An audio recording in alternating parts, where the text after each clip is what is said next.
नमस्कार। आज हमारे पास जो सामग्री है वो एक काल्पनिक विमान हादसे के बारे में है। फ्लाइट 907। ये विमान 907 अंतिम रहस्यमयी उड़ान नाम के एक स्रोत से कुछ अंश है। तो चलिए इस पर थोड़ी गहराई से बात करते हैं और समझने की कोशिश करते हैं कि इस काल्पनिक उड़ान के साथ क्या हुआ और कौन से सवाल अधूरे रह गए। तो बात है 14 अगस्त 2022 की। फ्लाइट 907 ये हॉराइजन एयरवेज की एक रेगुलर पैसेंजर फ्लाइट थी। मुंबई से दुबई जा रही थी। सब कुछ बिल्कुल नॉर्मल लग रहा था, पर टेक ऑफ के महज 30 मिनट बाद विमान रडार स्क्रीन से गायब हो गया।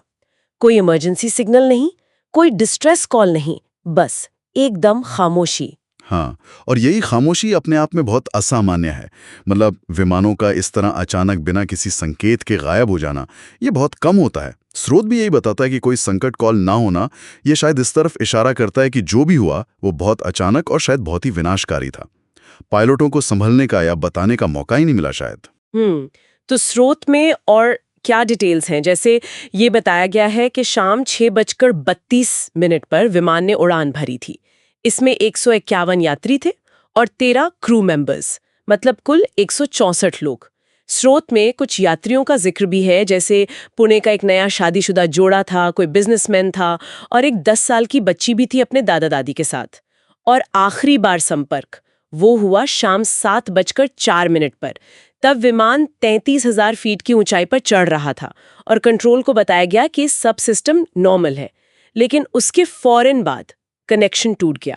जी, और किसी बिल्कुल नॉर्मल फ्लाइट के दौरान ऐसे अचानक संपर्क टूट जाना, यहीं से जांच की पहली कड़ी शुरू होती है। स्रोत में एक दिलचस्प बात का जिक्र है कि शुरुआती रिपोर्ट्स में केबिन प्रेशर में तेज गिरावट का संकेत मिला था, पर यह कंफर्म नहीं हो पाया। अच्छा, अगर केबिन प्रेशर में तेज गिरावट हुई होती तो इसका क्या मतलब हो सकता था? मतलब ये किस तरफ इशारा करता?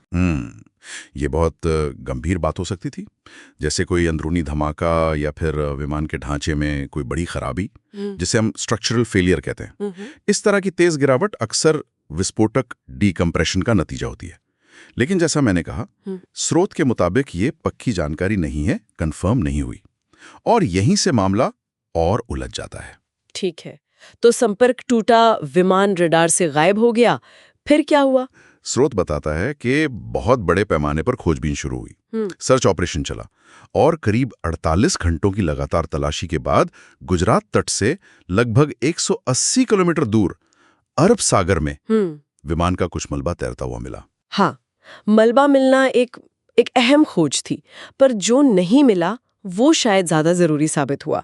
स्रोत इस बात पर काफी जोर देता है कि विमान का ब्लैक बॉक्स, जिसमें वो कॉकपिट वॉइस रिकॉर्डर यानी सीवीआर और फ्लाइट डेटा रिकॉर्डर एफडीआर होता है, वो कभी नहीं मिला। ओह, और इसके बिना तो फिर सच्चाई जानना नामुमकिन सा हो जाता है ना?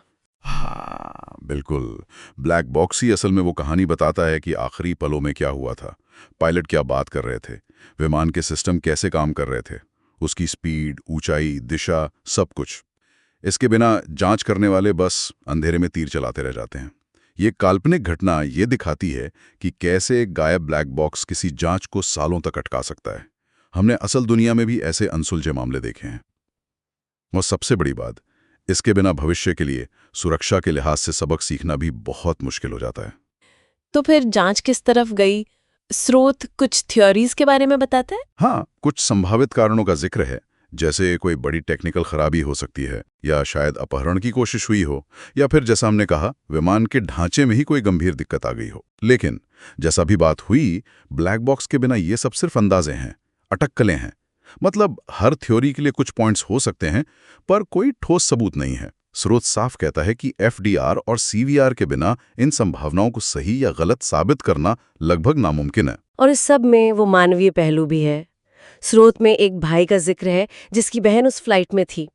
उसने बताया कि उसकी बहन ने टेक ऑफ से बस थोड़ी देर पहले मैसेज किया था कि दुबई पहुंचकर कॉल करेगी। वो कॉल कभी नहीं आया? ये छोटी सी बात भी कितना कुछ कह जाती है ना, परिवारों के दुख के बारे में। निश्चित रूप से।